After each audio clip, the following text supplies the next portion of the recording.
Bismillahirrahmanirrahim. Assalamualaikum warahmatullahi wabarakatuh.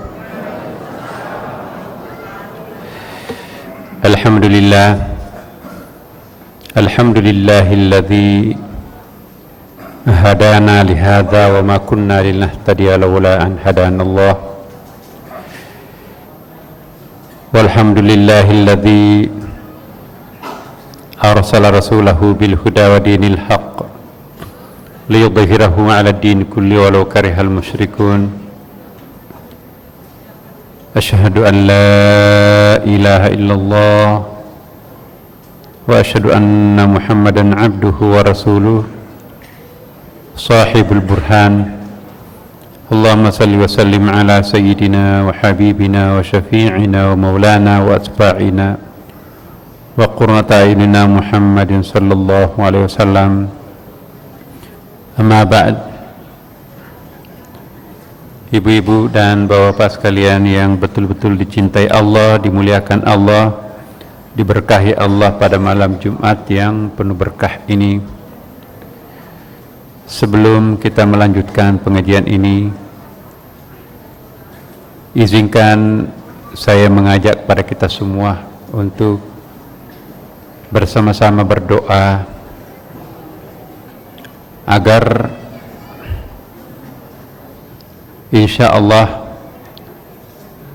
besok teman-teman yang akan melakukan kegiatan di Jakarta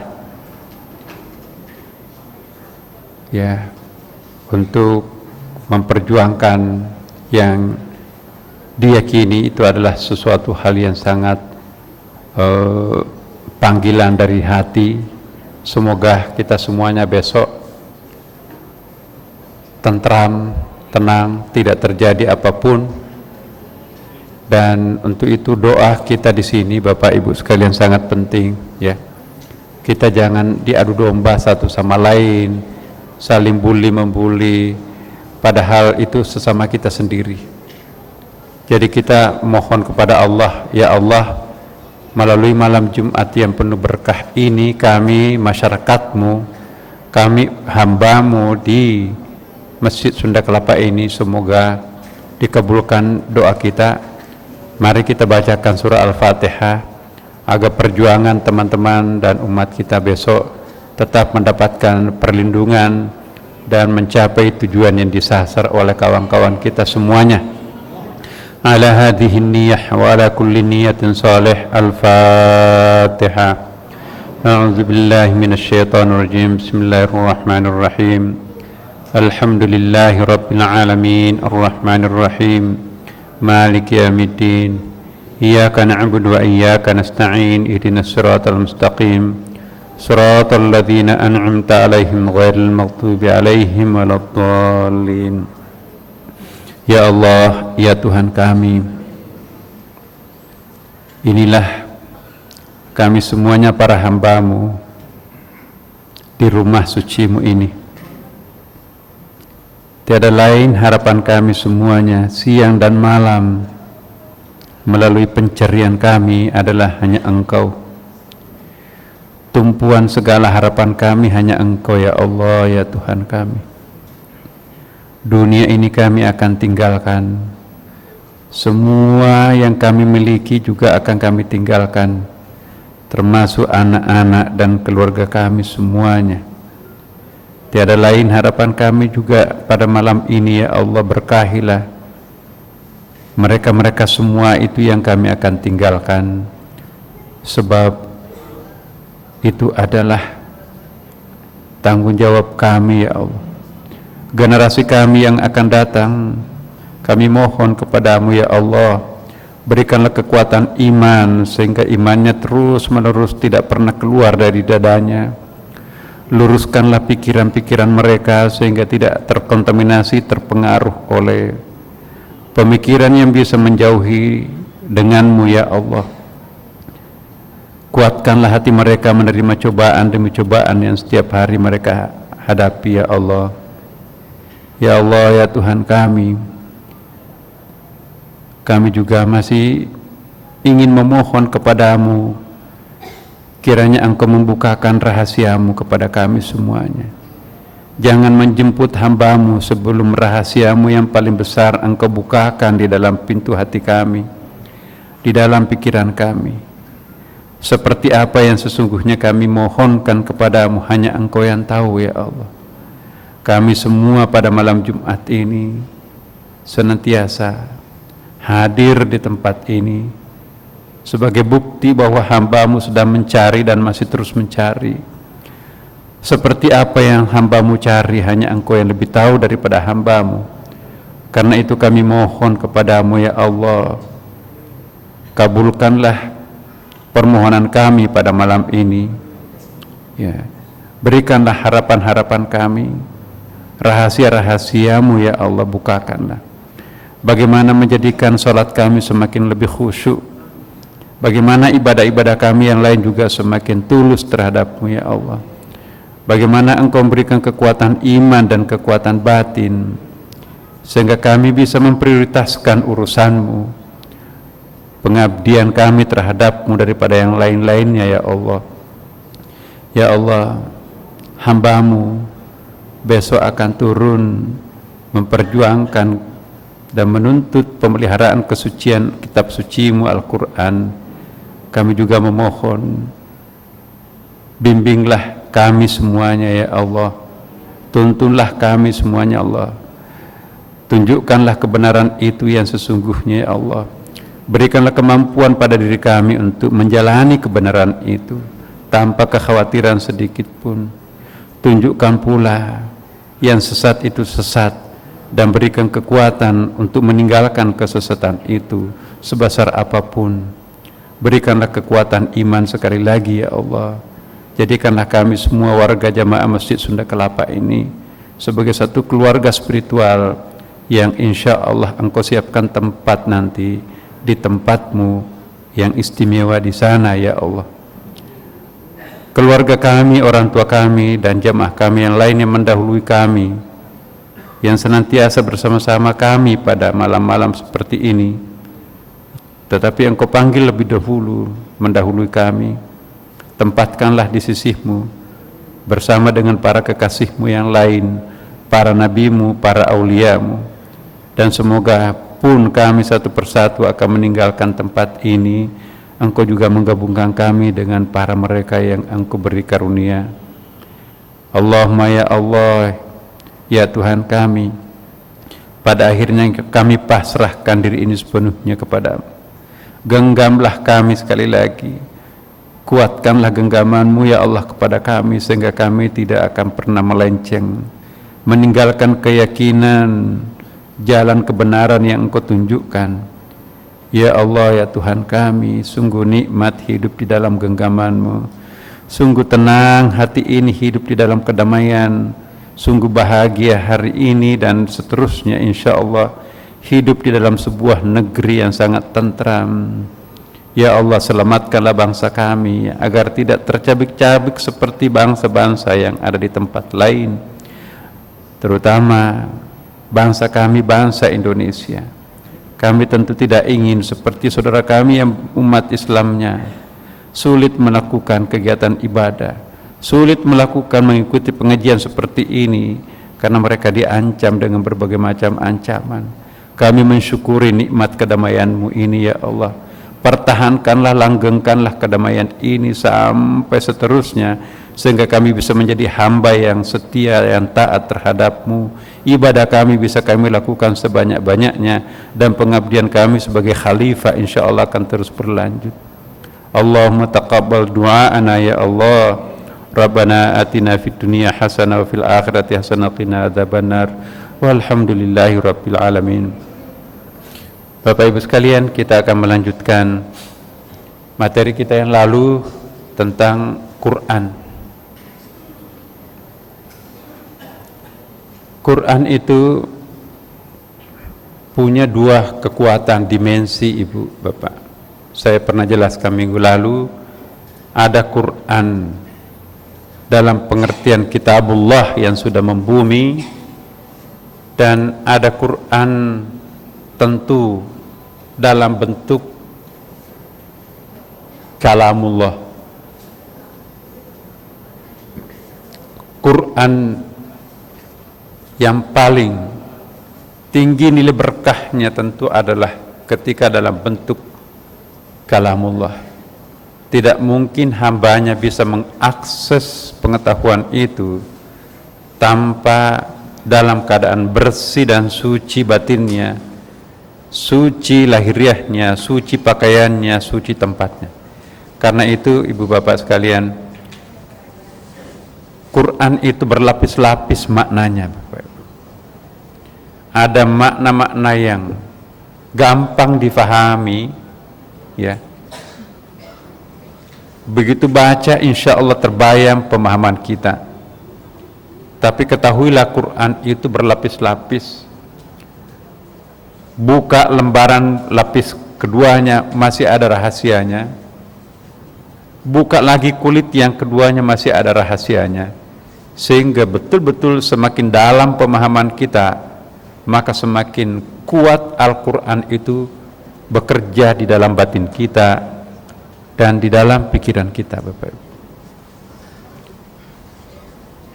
Bukan cuma kita yang mampu memahami Al-Quran, Bapak, tapi Al-Quran jauh lebih mampu untuk memahami kita. Jadi ini ada dua. Kita di Sunda Kelapa ini, kita belajar Al-Quran bukan agar kita bisa memahami Al-Quran, tapi kita belajar di sini bagaimana Al-Quran itu juga bisa memahami kita. Bisa dimengerti Bapak Ibu?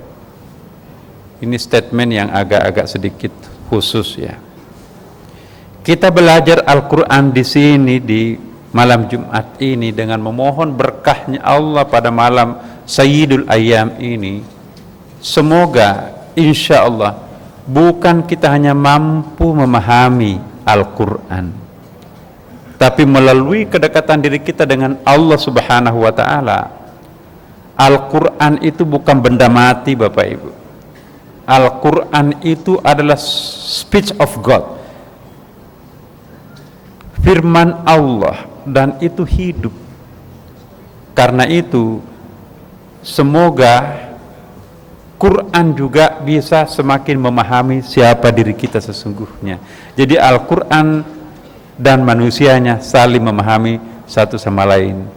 Mari kita melanjutkan setelah azan sholat isya. Mohon tinggal Bapak Ibu sejenak karena nanti kita akan lanjutkan. Terima kasih. Alhamdulillah, mendengarkan suara azan membasahi batin Bapak Ibu. Kita melanjutkan bahwa untuk memahami ruhul Quran, kedalaman makna batin Al-Quran, ya, tentu diperlukan pembersihan batin.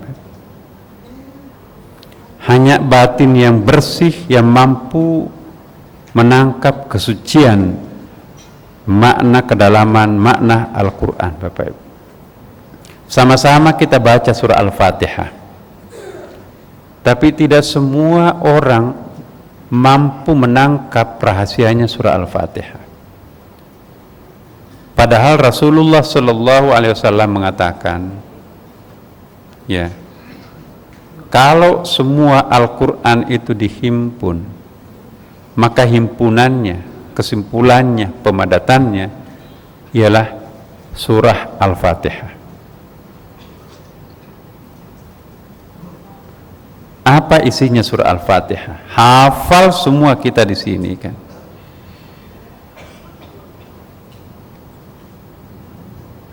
Tujuh ayat di dalam surah Al-Fatihah itu luar biasa. Mulai dari ayat pertamanya Bismillahirrahmanirrahim sampai pada ayat terakhirnya permohonan perlindungan dari Allah agar kita termasuk orang yang tidak tersesatkan. Iya. Hanya saja dosisnya, kalau obat itu kan ada antibiotik, 250 mili, ada 500 mili, ada mungkin lebih di atas. Bagaimana merasakan bahwa kehadiran ayat-ayat suci Al-Quran dalam batin kita itu dalam dosis yang lebih berat. Sama-sama hafal Al-Fatihah, membaca, tapi ada Al-Fatihahnya bekerja di dalam dirinya 100%, ada 50%, ada 25%. Sama-sama membaca surah Al-Fatihah dengan niat agar air ini berkah untuk menolong orang yang sakit sebagaimana yang dilakukan Rasulullah. Bacaannya sama surah Al-Fatihah, tetapi pembacaannya yang berbeda. Kita mungkin baca 100 kali surah Al-Fatihah, Nabi cuma baca 100 Al-Fatihah, lebih padat Al-Fatihahnya Rasulullah. Nah, pertanyaan kita, kepadatan, kedalaman makna, penghayatan, bagaimana mencapainya? Nah, disinilah pada malam Jumat ini, Bapak Ibu sekalian, kita mencoba untuk berbagi, ya. Salah satu hal yang perlu kita lakukan ialah pembersihan batin. La yamassuhu illal mutahharun. Jangan menyentuh Al-Quran itu sebelum bersih. Jadi bersih apa? Mulai bersih niatnya. Begitu kita melihat wajah Quran, oh itu Al-Quran, lembaran yang sekian lama saya selalu rindukan. Jadi bersihkan, putihkan hatinya. Saya tidak akan terganggu oleh bunyi handphone, WA dan sebagainya. Ya, saya akan baca Al-Quran. Kalau perlu matikan. Aku fokus untuk membaca engkau. Nah, semakin dalam kita membaca Quran, maka pelan-pelan Al-Quran itu juga nanti akan kayak lampu senter itu, Ibu, nyorot diri kita di sini. Ya, ini bukan memistikkan Al-Quran. Quran itu sendiri memang adalah kalamullah. Karena itu yang kita harus pahami bukan hanya Quran yang di sini di tangan kita ini, tapi paralel dengan Qurannya di sana. Seperti ibu misalnya, ibu mencintai anaknya kan, kata-kata cinta. Guru juga mencintai anak ibu, ya. Suaminya ibu juga mencintai anak ibu. Sama-sama cinta itu. Ibu mencintai anaknya. Suami anak ibu mencintai anak ibu juga. Gurunya ibu, anak ibu juga mencintai anaknya. Tetangganya, teman mainnya juga mencintai anak ibu. Sama-sama kata cinta. Tapi apakah sama kualitas cinta yang diberikan terhadap anak kita? Sama-sama cinta kan? Kira-kira kualitas cinta sejati yang paling dalam dari mana? Ibu, bapak. Kata-kata cinta juga yang keluar dari teman mainnya. Ya, habis manis sempat dibuang. Itu bukan cinta sebetulnya. Karena itu dua kualitas cinta harus kita bedakan, Ibu, di dalam membaca Al-Quran. Cinta yang sejati ketika cinta itu tidak punya objek dan subjek. Selama cinta itu punya objek dan subjek, maka itu bukan cinta yang puncak, bukan the saint lover, bukan pencinta sejati. Saint itu apa itu? Saint itu saint wali, ya, cinta wali kira-kira. Ya, kalau kita ke mana-mana itu ada Saint Catherine, ya. Saint itu ST, kalau jalan-jalan di Eropa atau di Amerika ada ST. Itu Saint, singkatan dari Saint. Saint itu kalau di sini mungkin mursyid, kira-kira seperti itu. Wali gitu. Nah, cintanya seorang mursyid itu ialah cinta yang tak terbatas, unconditional love. Cinta tak mengenal kondisi. Nah, ini yang perlu kita wujudkan di dalam batin kita, Bapak Ibu. Saya pernah mencontohkan, bahasa Indonesianya apa ya? eh, misalnya bahasa Inggris, I love it, jangan you. Saya mencintai air ini, I love it. Berarti ada objek kan Bapak Ibu? Objeknya adalah gelas, subjeknya aku di sini. Cinta yang sejati ketika tidak ada objek dan subjek, ya. Maka mungkin lebih tepat I am in loving you, gelas, ya kan? I am in loving it. Saya dalam suasana cinta terhadap air ini. Ya. Walaupun bukan teh, walaupun bukan kopi, hanya air putih. Ya. Tapi kalau dalam suasana cinta, maka ini akan terasa teh, akan terasa susu, akan terasa kopi. Ya.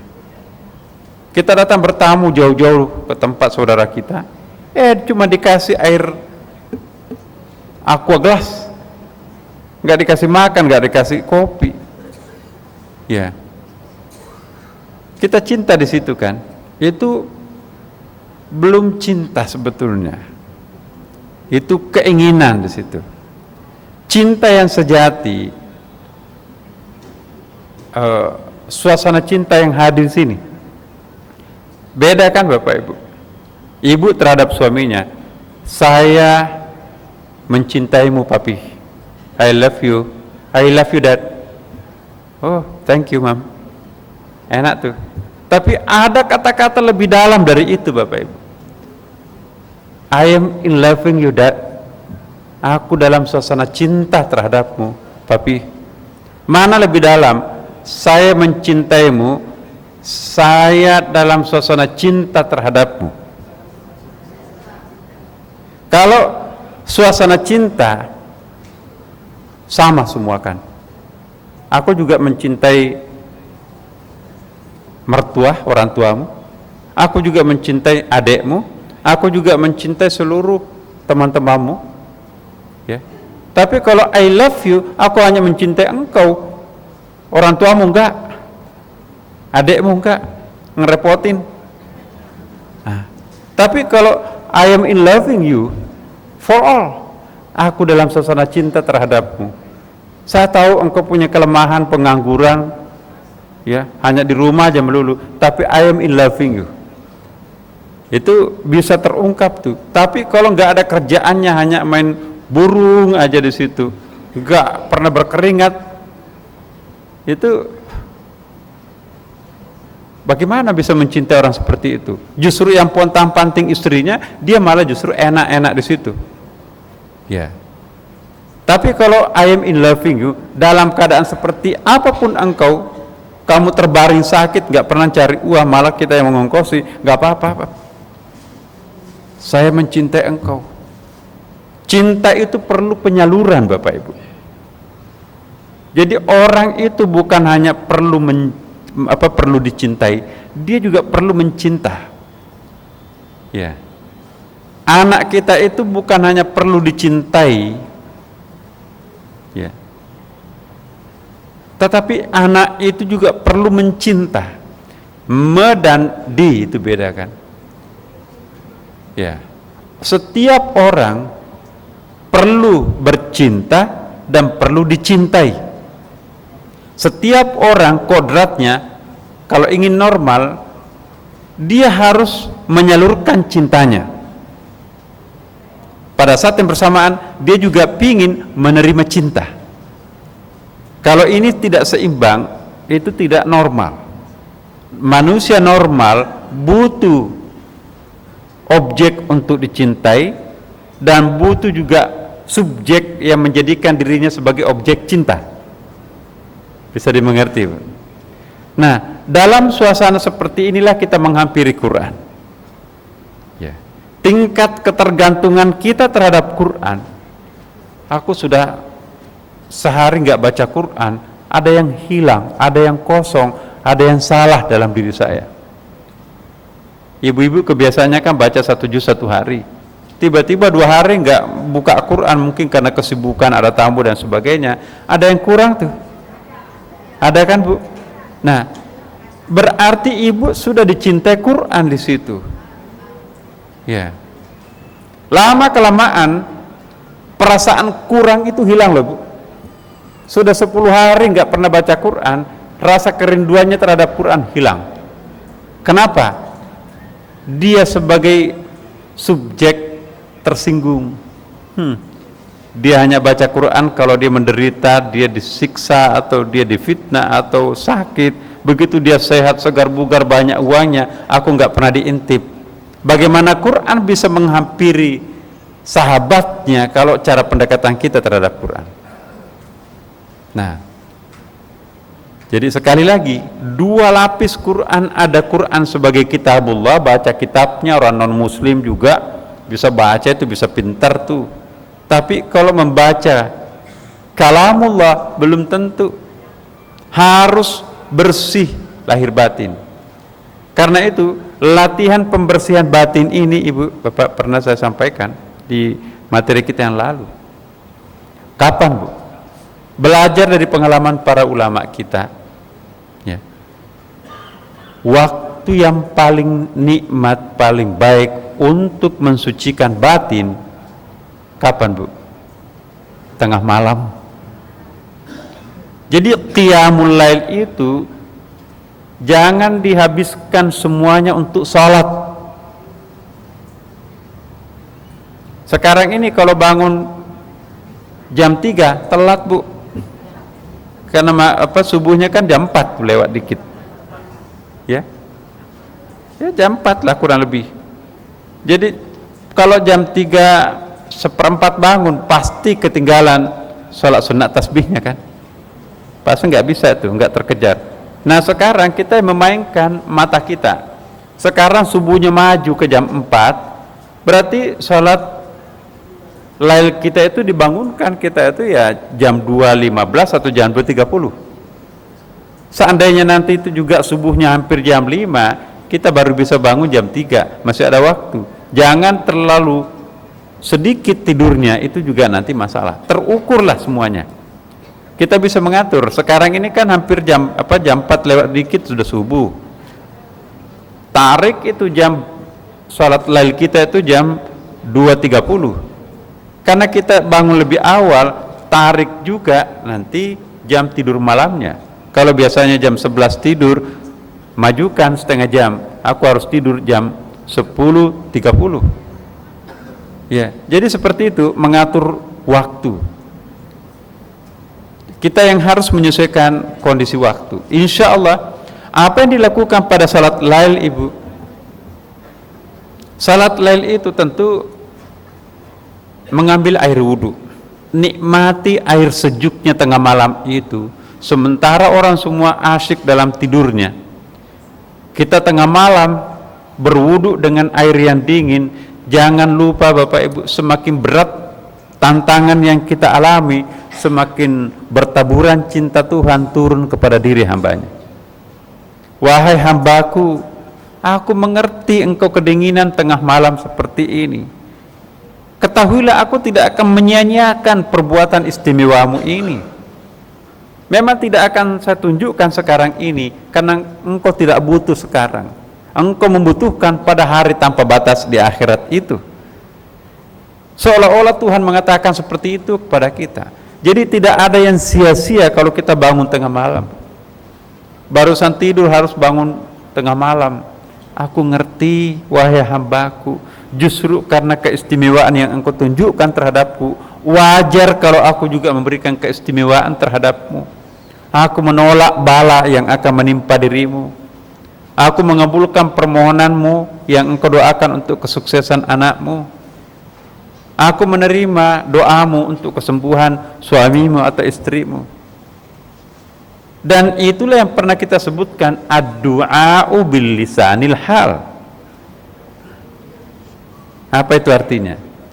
Doa itu tidak mesti harus diungkapkan di mulut Ibu. Rabbana, Allahumma, ya Allah, no. Bahkan doa itu dalam bil lisanil hal, Kita tidak tahu apa yang kita mau doakan, pokoknya aku melakukan tengah malam.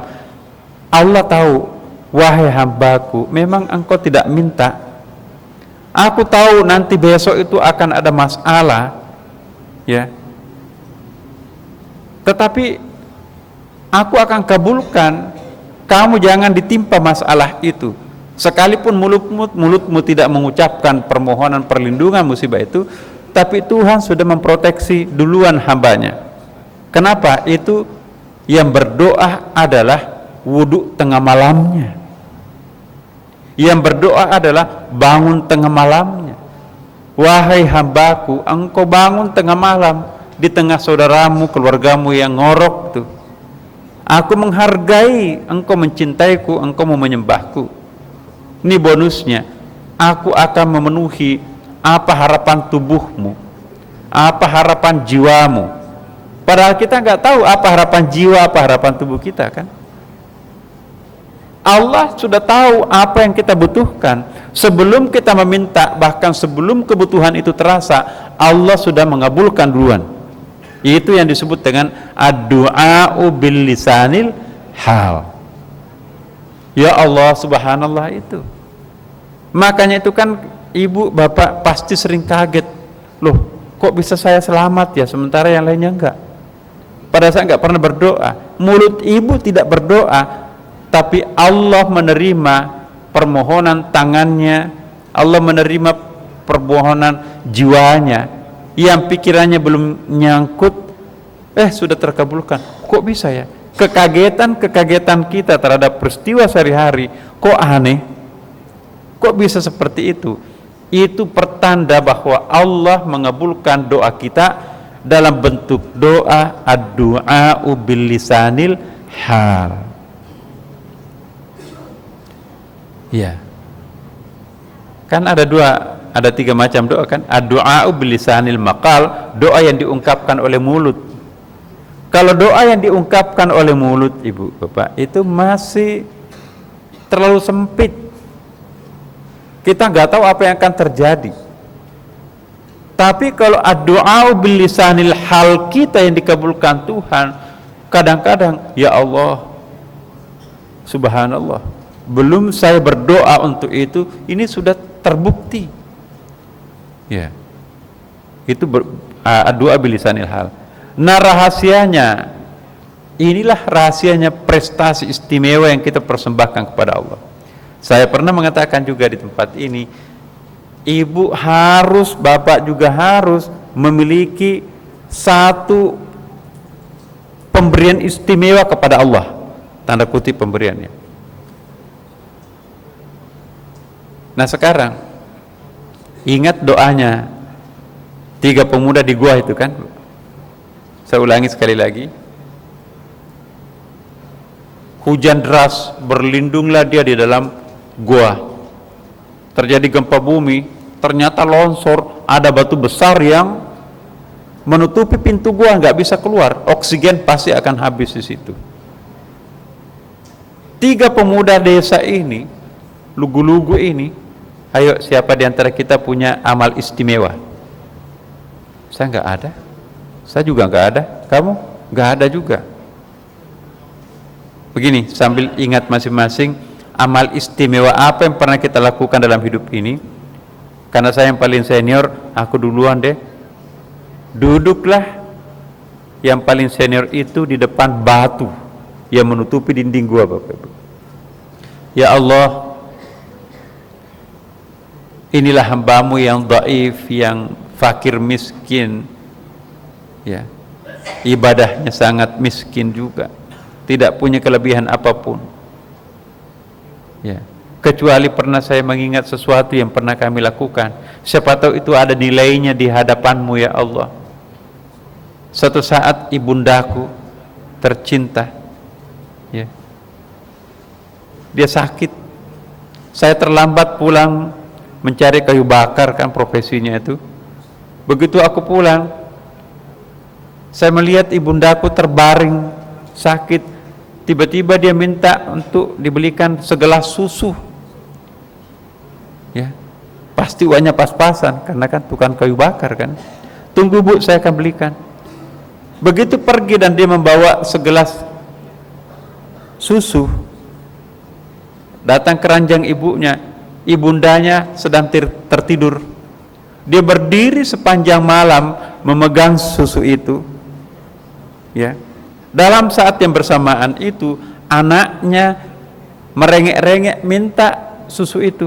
Tidak, nak, ini satu gelas ini sangat mahal nilainya, tengah malam, nanti besok saya belikan kamu. Nangis anaknya, ya, meminta susu itu. Tidak, ini niatnya untuk ibu yang sedang sakit, nak. Akhirnya ibundanya menjelang pagi baru bangun, baru diserahkan air susu itu. Ibu, ini susu yang pernah ibu minta tadi malam. Minumlah ibu itu dengan begitu lahapnya. Ya, ya Allah, ya Tuhan kami, seandainya perbuatan saya ini ada nilainya di matamu, saya bertawassul semoga engkau bisa membukakan pintu gua ini. Didorongnya pintu gua itu, bunyi itu batu besar itu. Alat berat belum tentu bisa mengangkut batu itu, kan? Atas izin Allah melalui tawassul, amal istimewanya itu bergeser.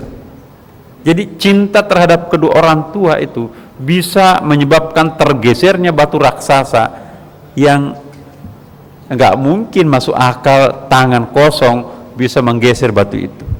Dalam hidup ini selalu ada keajaiban, Bapak Ibu. Tapi syaratnya selalu ada keikhlasan, keistimewaan. Tapi lumayan oksigen bisa masuk, kan Bapak Ibu. Cuma belum bisa masuk kepala. Aku gak punya cadangan amal kebajikan lagi. Ayo Mas, masuk. Dengan penuh tawadu di depan gua itu. Ya Allah, ya Tuhan kami,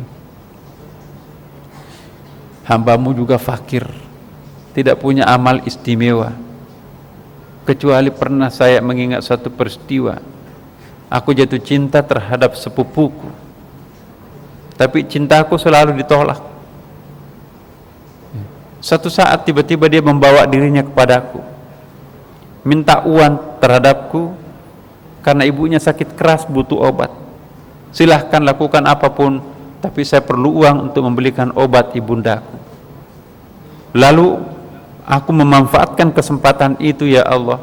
Begitu aku duduk di antara dua kakinya, sang sepupu ini sudah bayar, kan, segala macam. Tiba-tiba dia bersuara, wahai sepupuku, apakah engkau tega akan merusak cincin yang bukan milikmu? Begitu mendengarkan kata-kata itu, aku malu semalu-malunya, sampai aku lari terbirit-birit. Aku malu terhadapmu, ya Allah, kok tega-teganya mau melakukan seperti itu yang bukan muhrimku. Akhirnya ambil uangnya, saya tidak mau melakukan itu. Ya Allah, kalau itu memang ada nilainya bagimu, mohon pintu gua ini disingkirkan. Atas izin Allah didorong, bunyi batu besar itu. Sudah semakin cahaya juga masuk, oksigen masuk, cuma belum bisa masuk kepala. Itu hadis, Bu, ini hadis riwayat. Masuk lagi yang ketiga, pemuda yang ketiga. Ya Allah, aku paling bungsu di antara kami bertiga. Pengalaman spiritual amal istimewa kami enggak ada, kecuali pernah satu saat ketika aku masih lagi berada, saya memiliki karyawan beberapa orang. Satu di antara karyawati kami entah kemana, 1 bulan gajinya dia tidak ngambil. Saya tidak mungkin mengambil yang bukan hak saya. Lalu gajinya karyawati saya itu saya belikan sepasang kambing. Ternyata kambing itu beranak pinak dalam tempo singkat. Saya tidak mau mengambil karena itu bukan punyaku. Lalu aku belikan unta sepasang, beranak pinak juga unta itu, sampai memenuhi padang rumput di kampung itu. Tiba-tiba satu saat mantan karyawatinya datang. Pak, dulu ada gaji saya 1 bulan, saya nggak ngambil, saya butuh, kasih gajinya. Tuh, semua yang Anda lihat dalam bentuk kambing maupun unta, itu semua ambil semua, karena itu adalah milikmu. Loh, kok bisa? 1 ekor kambing aja cukup buat saya. Enggak, itu semua hakmu, nak. Bagaimana caranya? Gajimu yang 1 bulan itu saya belikan sepasang kambing beranak pinak, lalu juga saya belikan unta beranak pinak juga, berarti semuanya itu adalah punya kamu, nak. Lalu diambilnya seluruh kambing dan unta itu tanpa disisakan satu ekor pun kepada mantan bosnya yang sudah pailit itu. Ya Allah, ya Tuhan kami, seandainya ini ada artinya bagimu, mohon pintu gua ini dibukakan. Kami sudah kelaparan, keluarga kami sudah menunggu. Didorongnya batu besar itu menggelinding turun ke bawah. Alhamdulillah selamat. Ini pelajaran penting buat kita, Bapak Ibu. Setiap orang mestinya harus punya amal kebajikan langganan istimewa. Setiap diri kita pilih satu langganan kebajikan kira-kira sulit dilakukan orang lain. Sekecil apapun sifatnya, itu berfungsi sebagai tolak bala, Bapak Ibu. Misalnya ada bapak kita, ya, setiap malam Jumat langganan dari dulu dia kirimkan 20 box makan untuk anak yatim piatu di situ. Ya, pokoknya setiap malam Jumat anak-anak itu makan enak lagi, nanti kita ini sebentar lagi datang boxnya. Memuaskan anak yatim itu, memuaskan orang yang membutuhkan pertolongan itu membelah langit. Itu ad-du'a bilisanil hal, Bapak Ibu. Tanpa berdoa, bala itu akan pergi. Contoh lain, ibu, ya Allah, akan aku menjadikan diriku, tidak akan pernah aku biarkan aib saudaraku keluar dari mulutku. Betul, ngerumpi kanan kiri dimanapun gak pernah terpancing, walaupun dia kaya dengan pengalaman. Lebih baik aku menyimpan di dalam daripada aku mengungkapkan sesuatu yang bisa menyebabkan batinku gelap. Sudah puluhan tahun tidak pernah membicarakan aib saudaranya sendiri, gak pernah berbohong. Itu amal istimewa. Manakala ibu yang melakukan hal seperti ini, itu punya persoalan besar, bertawassullah dengan perbuatan itu. Ya Allah, anak sematawayang saya sakit, sudah berobat kemana-mana, saya takut, aku belum siap ditinggalkan dia. Saya mohon kepadamu ya Allah dengan bertawassul, kalau seandainya ada nilainya mulut ini pernah menahan diri tidak berbohong, tidak mengucapkan aib saudaranya, mohon agar dicarikan jalan keluar, anak kami bisa sembuh. Al-Fatihah. Keesokan harinya tiba-tiba muncul, saya pernah tuh, ada teman saya dulu itu ada obat ini. Oh iya, bolehlah, coba deh Bu. Begitu dia minum obat itu, Masya Allah, baru 3 hari dia minum, perkembangannya sangat bagus, lama kelamaan sehat. Kekuatan apa dan siapa yang menunjukkan sahabat lamanya itu? Menunjukkan bahwa ada orang punya pengalaman seperti itu di tempat itu. Jadi inilah caranya Tuhan mengabulkan doa. Jadi bukan Allahumma tiba-tiba uang kayak siapa itu sana. Enggak. Cara kerjanya malaikat tidak seperti itu. Itu bisa cara kerja jin kalau yang ada uang gitu. Ya, dari mana uang itu diambil? Itu pasti ada yang punya. Ya. Kita kan juga tiba-tiba kehilangan, tapi nggak tahu siapa yang ngambil, sudah terkunci kok. Berangkas isinya bisa kosong. Jin itu Ibu, berangkasnya Ratu Balkis bisa dibuka oleh jin, tiba-tiba dibawa di depannya Nabi Sulaiman.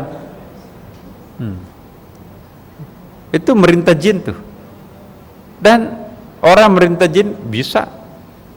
Ibu, bapak juga bisa belajar bagaimana memerintah jin. Tapi lebih banyak kosnya, biayanya, ongkosnya ketimbang manfaatnya. Udahlah Ibu, kalau ada yang nawarin beli jin, jangan beli.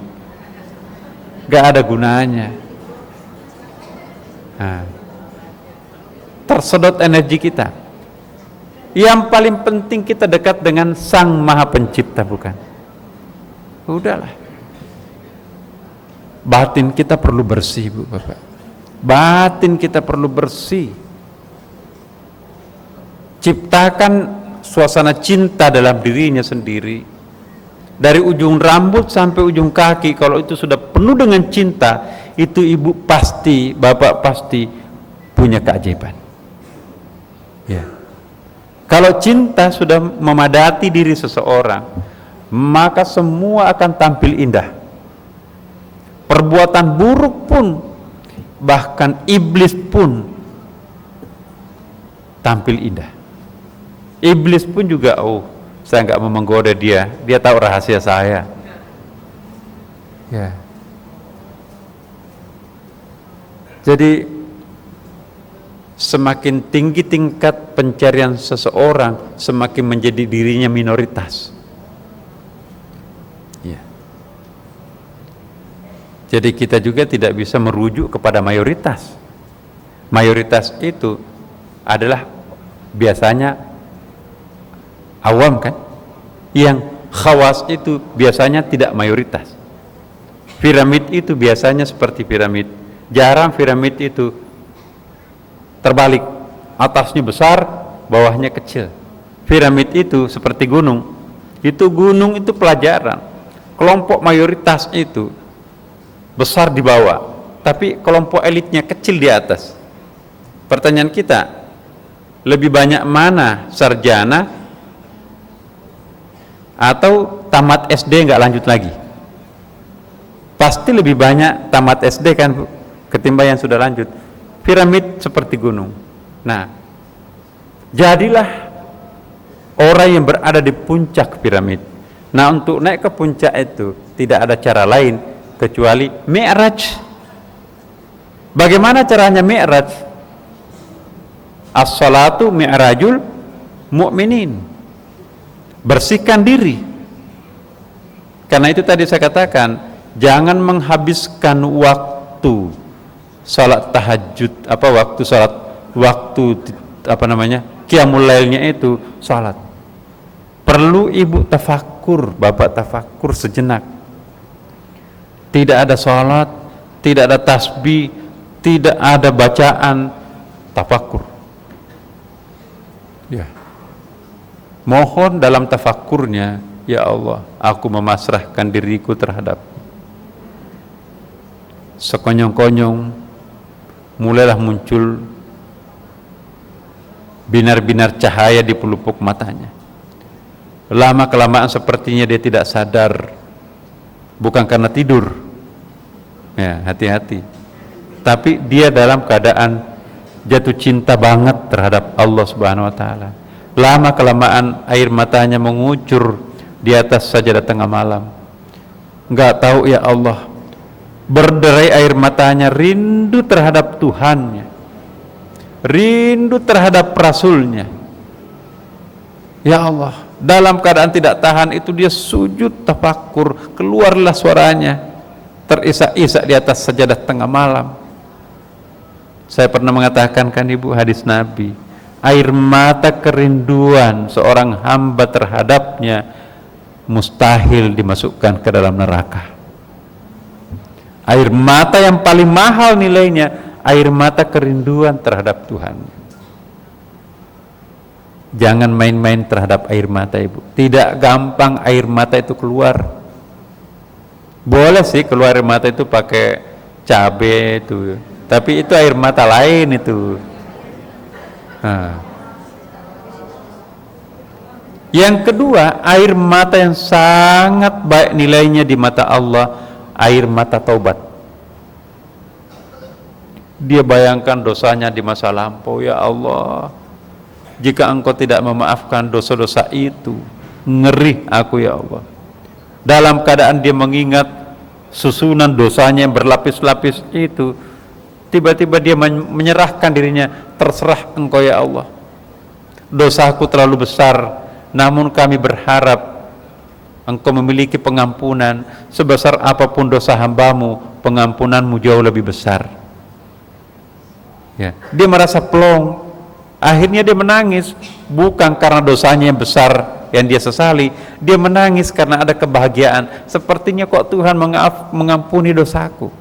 Itu beda loh bu. Itu bukan dosa, air matanya bukan keluar karena khaufun, tapi dia keluarkan air mata karena khasya. Beda kan? Dia bayangkan dosanya banyak sekali, pasti aku akan disiksa di neraka. Ngeri deh sama neraka. Nangis dia di situ. Itu bukan air mata istimewa. Tapi air mata yang paling istimewa, terserah engkau ya Allah, aku sudah bertobat terhadapmu, mau menerima atau tidak, mau mengampuni aku atau tidak, aku pasrah terhadapmu. Jika engkau akan memasukkan aku ke dalam neraka-Mu, memang aku pantas masuk ke neraka itu. Melihat dosa masa lampau itu begitu menggunung, aku pasrah, hamba-Mu menyerahkan diri, terserah engkau. Dalam keadaan seperti itu sepertinya plong. Siapa yang aku bisa maafkan selain engkau, wahai hambaku? Engkau sudah tersungkur di tengah malam buta seperti ini. Air matamu keluar memohon, mengibat terhadapku, sementara saudaramu yang lain pada ngorok di tempat tidur. Maka siapa yang aku akan ampuni selain engkau? Dalam suasana batin yang plong seperti itu, keluar air mata lanjutan. Air mata lanjutan ini, itulah tadi kerinduan cinta terhadap Tuhan. Itu lebih penting.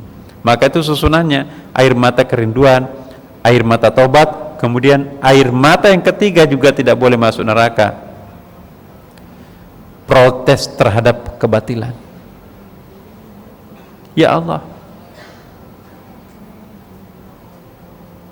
aku tidak bisa turun demo, aku perempuan, aku nggak punya kendaraan, hujan lagi, tapi aku sangat tidak suka dengan si dia itu. Masa mengatakan macam-macam, ya, aku mencintai Qur'anmu karena aku mencintai dirimu, ya. Dalam keadaan seperti itu menangis dia. Bukan air mata benci, tapi air mata menyesali aku nggak bisa ikut berpartisipasi. Protes, aku tidak bisa menghilangkan kemungkaran dengan tanganku karena aku terbatas. Muncul air mata. Air mata yang protes terhadap sebuah kebatilan, maka itu juga air mata tidak bisa masuk neraka, ya. Tapi bukan air mata benci, hanya kata orang begini dan begitu, akhirnya juga ikut. Seorang mukmin itu disebut mukmin karena hakul yakin bahwa memang betul-betul seperti itu. Mukmin sejati, ya, tidak mesti harus larut dengan apa kata orang. Kalau dia yakin sendiri seperti itu, ya itu. Tapi apa yang ibu yakini, hakul yakinnya seorang yang dekat dengan Tuhan itu bisa mengalahkan mayoritas. Nabi buktinya, Bapak Ibu sekalian. Subhanallah. Innaka lamajnun, kamu orang gila. Ya, Nabi Musa kok bisa menang? Ya. Jadi saya ingin mengatakan bahwa orang yang dekat dengan Tuhan selalu meminta pertimbangan kepada batinnya. Istafti qalbah, mintalah pertimbangan kepada batinnya. Kalau batin ini mengatakan, memang dari dulu hati saya mengatakan seperti itu, ya, lakukan. Tapi kalau ada ngerem, rasanya kok saya nggak seperti itu, dengarkan suara-suara batinnya itu, sebab boleh jadi kebenaran batin itu lebih benar ketimbang suara mayoritas. Ya, jadi dua referensi kita di sini, apa pendapat orang, apa pendapat intuisi kita. Untuk finalnya kebenaran itu, tanyakanlah kepada Al-Quran. Quran itu konfirmasi paling final. Kalau Quran membackup apapun kata orang, cuekin aja. Satu masyarakat di situ, satu kecamatan di situ menganggap bahwa mandi dalam keadaan telanjang dalam tradisi nude beach itu, di Eropa banyak tuh lokasi-lokasi nude beach itu, mohon maaf, pantai telanjang, nggak boleh ada selai benang pun. Anda masuk di daerah kawasan harus melepaskan seluruh pakaian. Nah, masyarakat sekecamatan itu menganggap siapa yang pakai baju itu buruk. Siapa yang telanjang bulat itu yang baik. Sekalipun masyarakat mayoritas mengatakan itu baik, apa kata Quran? No, jangan buka aurat dimanapun. Nah, berarti satu ayat itu mengalahkan satu dunia kalau perlu. Apa kata dunia? Cuekin aja kalau bertentangan dengan Quran. Keyakinan kita sebagai seorang yang beriman, apa kata Quran di atas segala-galanya. Ya kan Bapak Ibu? Insya Allah. Terakhir Bapak Ibu, mari kita menyimpulkan insya Allah melalui sholat tahajud ini perlu perbaiki kualitasnya. Jangan mengejar target, oh, alhamdulillah saya sudah dapat 4 rakaat sholat sunat tahajud, saya juga dapat 3 witir, saya juga tadi menyisipkan 4 rakaat sholat sunat tasbih, alhamdulillah. Bukan. Prestasi seseorang dalam dunia spiritual itu tidak ditentukan oleh jumlahnya, tapi ditentukan oleh kualitasnya. Kualitas oriented, bukan jumlah oriented. Tapi alangkah bagusnya jumlahnya besar, kualitasnya tinggi kan?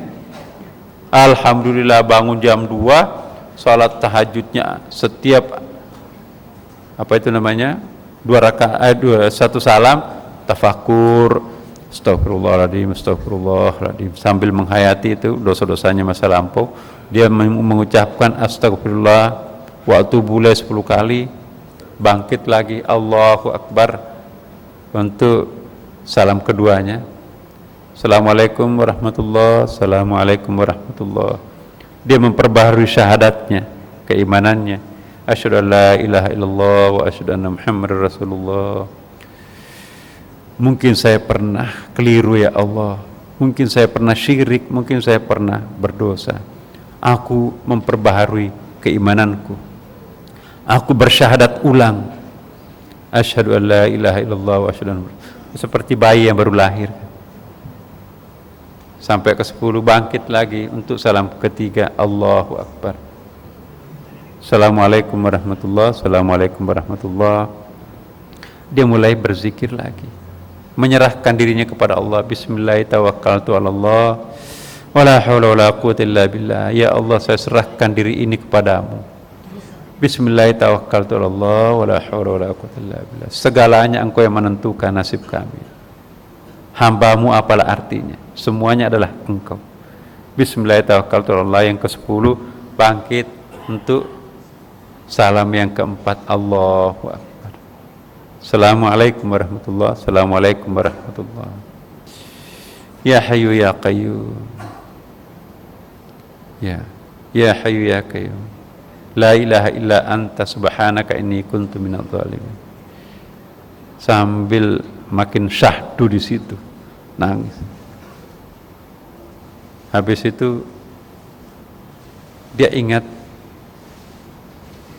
pingin lebih dekat lagi dengan Tuhan dan mendoakan juga keluarganya. Bangkit 2 rakaat salat hajat.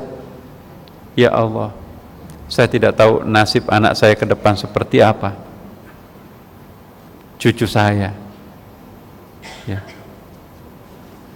ada kelemahan, anak saya belum dapat jodoh. Dalam salat hajat itu, setelah salam, dalam keadaan kondisi batinnya sangat tenang, ya Allah, mintalah di situ. Rabbana atina fid dunya hasanah. Seperti yang pernah saya sampaikan ya di sini. Rabbana atina fid dunya hasanah. Doa selipkan di situ satu doa. Ya Allah, anak saya satu-satunya belum dapat jodoh, anugerahkan jodoh yang syariah yang baik. Baru tutup, wa fil akhirati hasanatan wa qina adzabannar. Itu bagaikan kapsul melejit naik ke langit.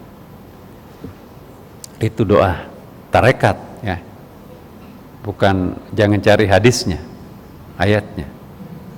Jadi pengalaman batin orang-orang hukama ya.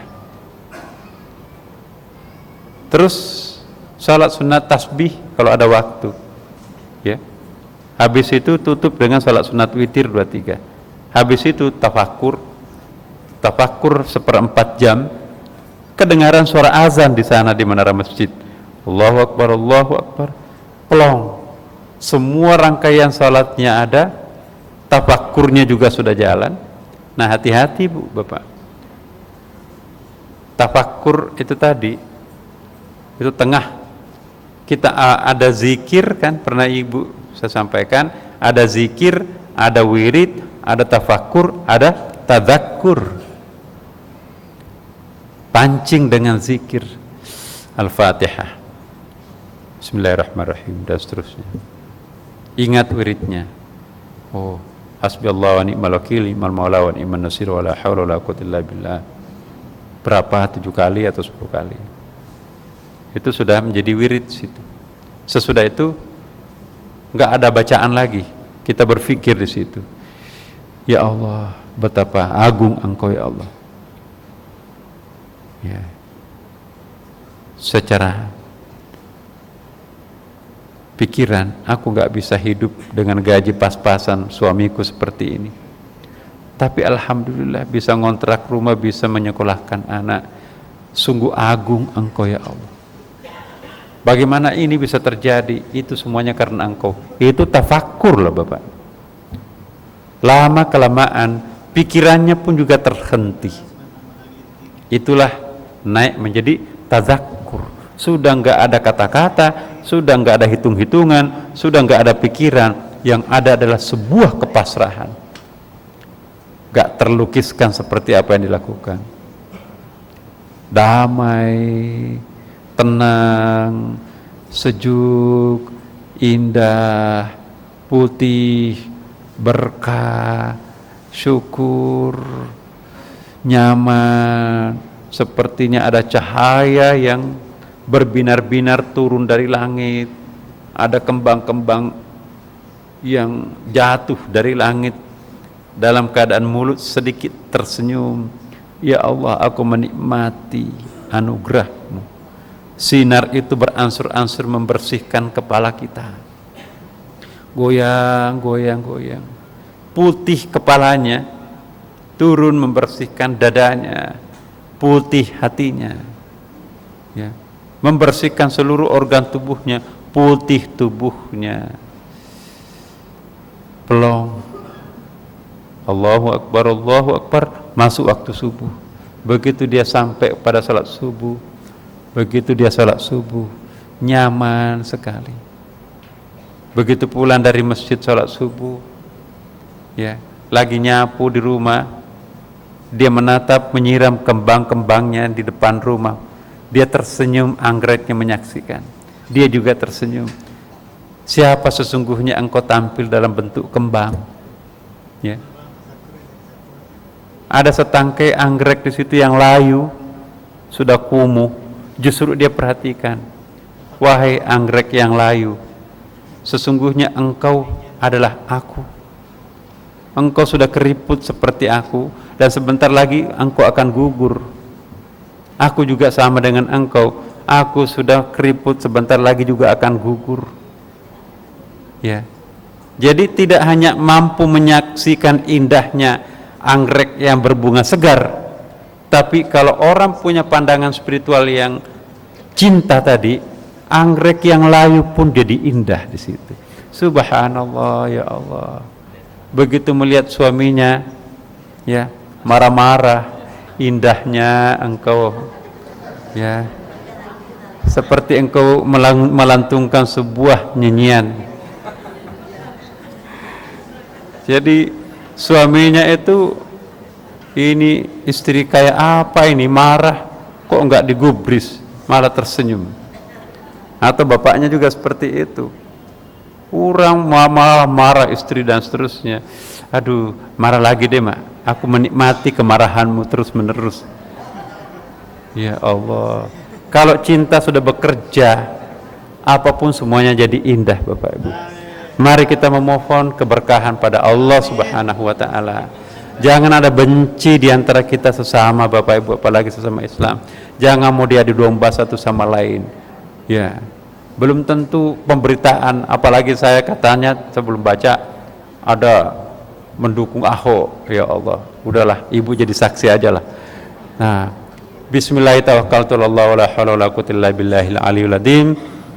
Ya Allah, bangunkanlah kami tengah malam untuk sholat tahajud, anugerahkanlah kami semua di sini untuk mendapatkan cahayamu yang nanti akan membersihkan, menyapu seluruh relung-relung tubuh kami menjadi putih, menjadi mengkilap dan bercahaya, memantul ke langit. Al-Fatihah.